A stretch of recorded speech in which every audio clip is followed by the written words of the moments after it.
السلام علیکم ورحمۃ اللہ وبرکاتہ ان الحمد للہ رب العالمین والصلاة والسلام علی رسولہ الکریم اما بعد فاعوذ باللہ السمیع العلیم من الشیطان الرجیم بسم اللہ الرحمن الرحیم یا ایہا الذین آمنوا کتب علیکم الصیام کما کتب علی الذین من قبلکم لعلکم تتقون وقال النبی صلی اللہ علیہ وسلم انما الاعمال بالنیات۔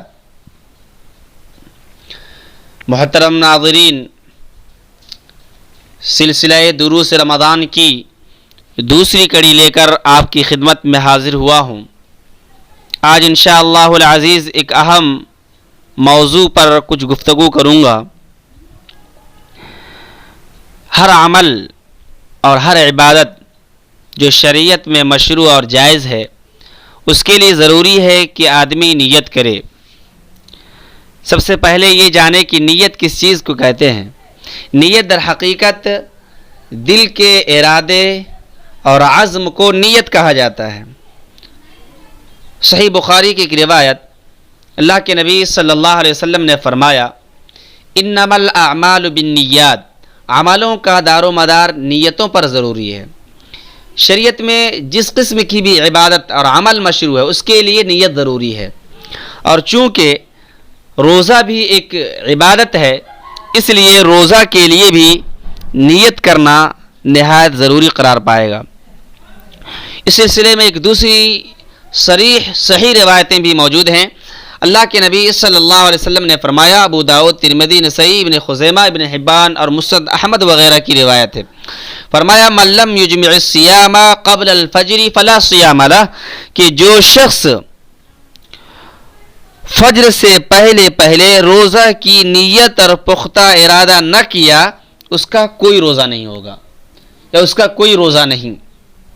ایک دوسری حدیث، لا صیام لمن لم یفرغ من اللیل، اس شخص کا کوئی روزہ نہیں جس نے رات میں نیت نہ کی ہو، رات میں روزے کا پختہ عزم اور ارادہ نہ کیا ہو۔ ان دونوں روایتوں سے ایک بات معلوم ہوئی کہ آدمی اگر روزہ رکھنا چاہتا ہے تو اس کے لیے ضروری ہے کہ وہ دل میں نیت کرے، ارادہ کرے، رات کے وقت ارادہ کرے یا فجر سے پہلے روزہ کی نیت اور ارادہ کرے۔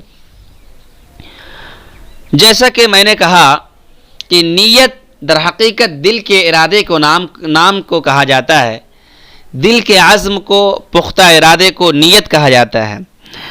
زبان سے ادائیگی اور زبان سے الفاظ اور کلمات کی ادائیگی اگر شریعت میں ثابت ہوئے تو ٹھیک ہے، اور اگر ثابت نہیں ہے تو درست نہیں قرار پائے گی نیت کرنا۔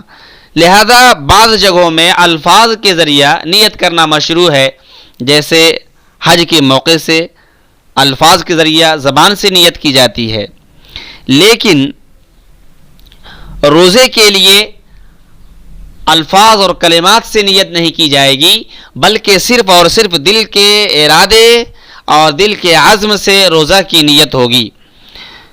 اور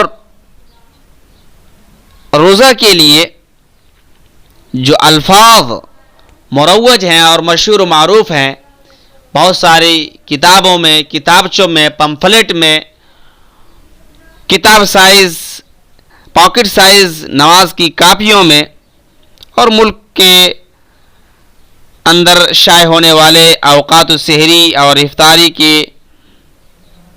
ٹائم ٹیبل یا فولڈر میں اس طرح کے الفاظ چھپے رہتے ہیں۔ وَبِصَوْمِ غَدٍ نَوَيْتُ مِنْ شَهْرِ رمضان، اس طرح کا الفاظ اور اس طرح کے کلمات شریعت میں ثابت نہیں ہے، اور کتب حدیث اور ذخیرہ حدیث کی کسی بھی مشہور کتاب میں، معتبر کتاب میں اس طرح کے الفاظ نہیں ملتے۔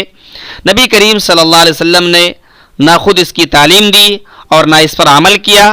خلفاء اور صحابہ کرام، تابعین، تابع تابعین، ائمہ اعظام، ائمہ اربعہ وغیرہ نے زبان سے نیت نہیں کی ہے، لہذا دل سے نیت کی جائے گی۔ روزہ کے لیے دل سے نیت کی جائے گی، رات میں نیت کی جائے گی، یا فجر سے پہلے نیت کی جائے گی۔ یہ ذہن نشین رہے یہ فرض روزوں کی بات ہے۔ فرض روزہ اگر آدمی رکھنا چاہتا ہے تو اس کے لیے ضروری ہے کہ آدمی رات کے وقت نیت کرے یا فجر سے پہلے پہلے نیت کرے۔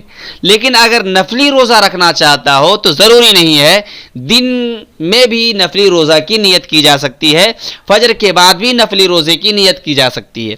اللہ کے نبی صلی اللہ علیہ وسلم کے بارے میں آتا ہے کہ بعد امہات المؤمنین کے یہاں آپ جاتے بعد نماز فجر اور پوچھتے کہ کھانے پینے کی کوئی چیز ہے، اگر جواب نفی میں ہوتا کہ نہیں ہے تو اللہ کے نبی صلی اللہ علیہ وسلم بسا اوقات کہہ دیتے کہ میں آج روزے سے ہوں، یعنی نفلی روزہ رکھ رہا ہوں۔ لہذا معلوم ہوا کہ نفلی روزہ کے لیے رات میں یا فجر سے پہلے نیت کرنا ضروری نہیں ہے، البتہ فرض روزوں کے لیے جیسے رمضان کے روزے یا نذر کے روزے یا اس طرح کے جو واجبی روزے ہیں ان روزوں کے لیے رات میں یا فجر سے پہلے نیت کرنا ضروری ہے۔ اللہ تبارک و تعالیٰ سے دعا ہے کہ ہم تمام مسلمانوں کو صحیح عملوں کو صحیح طریقوں پر انجام دینے کی توفیق عطا فرمائے اور ہمارے روزوں کو اللہ تعالیٰ شرف قبولیت سے نوازے۔ آمین۔ والسلام علیکم ورحمۃ اللہ وبرکاتہ۔